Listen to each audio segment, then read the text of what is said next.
going back to this idea that, we have a canopy above us that is getting decoded with our consciousness. One of the mechanisms of decoding the consciousness is astrology. So we use tropical astrology. That works for us until it doesn't. And then you have Vedic astrology, right? That opens you up to a whole nother way of looking at the rhythms of life and the cycles of life, so on and so forth. And that works until it doesn't. And then you have True Sky Astrology.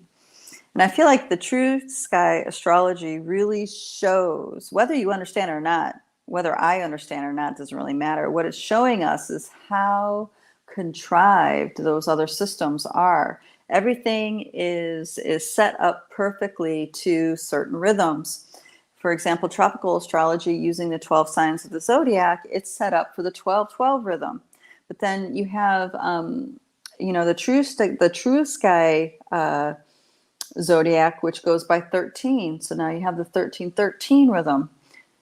Now we have both of those rhythms already in existence for a very long time right in front of us. And that is the difference between the solar cycle and the lunar cycles. Okay, now remember, the moon goes by the cycles of 13. The solar cycles go by the rhythm of 12. These are our timekeeping overlays. And that's what this boils down to, is it's all about the way we keep time within our consciousness. And if we are in a mechanism of keeping time that is going at a different rhythm than the natural rhythm of the cosmos, of our universe, our personal universe, then we are slightly out of step with ourselves, okay? Gregorian calendar is a great example. Every 4 years, we have to have an extra day to make up for the misalignment of our 12-month model. Now, the Mayans had it worked out really well. And I believe that was a 13 and 21 count? I can't remember that they had wheels within wheels. I can't remember the counts right now, but they had a very unique way to maintain accuracy over vast number of years. And it was intended to be in rhythm with a particular nesting doll of reality. So the entire community went by that time, that way of timekeeping. So if you look at astrology as a form of keeping time, right, then you can start to see how these movements through the zodiac clock are actually on a spiritual level setting us to a different time than our natural rhythms, okay? Because our natural rhythms don't necessarily align with the, all right, let me hold on before I say that.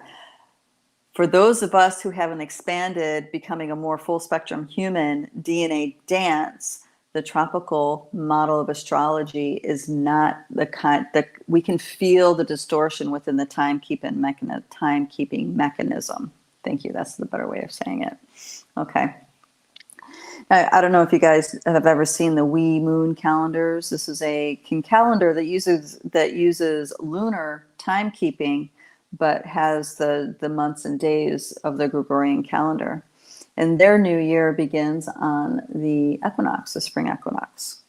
So there are people who have been waking up to these other rhythms and wanting to keep time according to those other rhythms for quite some time. The fact that it's happening en masse in the way that it is very, very encouraging to me, because many people woke up at the same time to the True Sky Astrology. And I'll take a second to describe that. For those of you who are new to this term, it's, what it is that each region of the constellation that is kind of like described as being in Pisces or in Taurus, that means that stuff is in this, the alignments are in the sky in that constellation. But the tropical and Vedic ways of doing that is not necessarily, it's all cut up in a very even circle, like everything is 30 degrees, everything is very equal and measured out, but that's not actually how the constellations are in the sky. I think it was like Virgo, for example, takes up 45 degrees of our sky, and there's other constellations, and I can't remember which ones they are, that only take up 16 degrees of our sky, rather than each constellation having an equal 30 degrees to them. True sky is measured according to the actual degrees that that constellation takes up in our night sky. Okay, so astrology is a doorway into our Akashic field.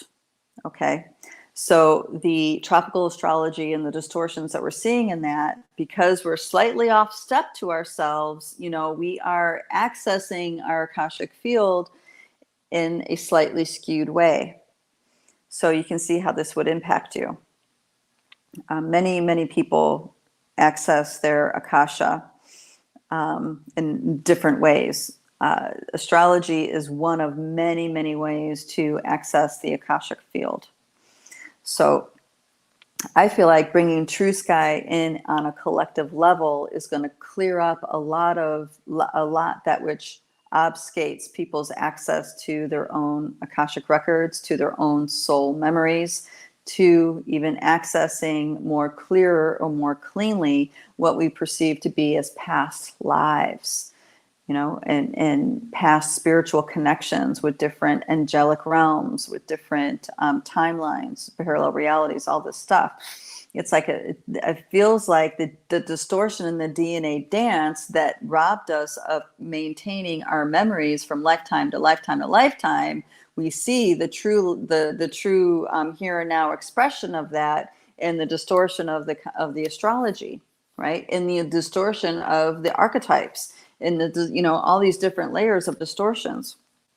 So as our DNA dance wakes up and finds its natural rhythm to the, well, just for lack of a better way of saying it, organic reality, organic cosmic force, then we can see these constructs and how they're distorted so much more easily, and we are liberated from those distortions.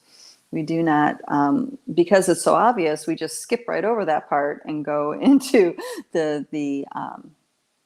it's easier for us to dive into the records of our Akasha. It's easier for us to dive into the dream time. It's easier for us to tap directly into the infinite nature within us. Okay.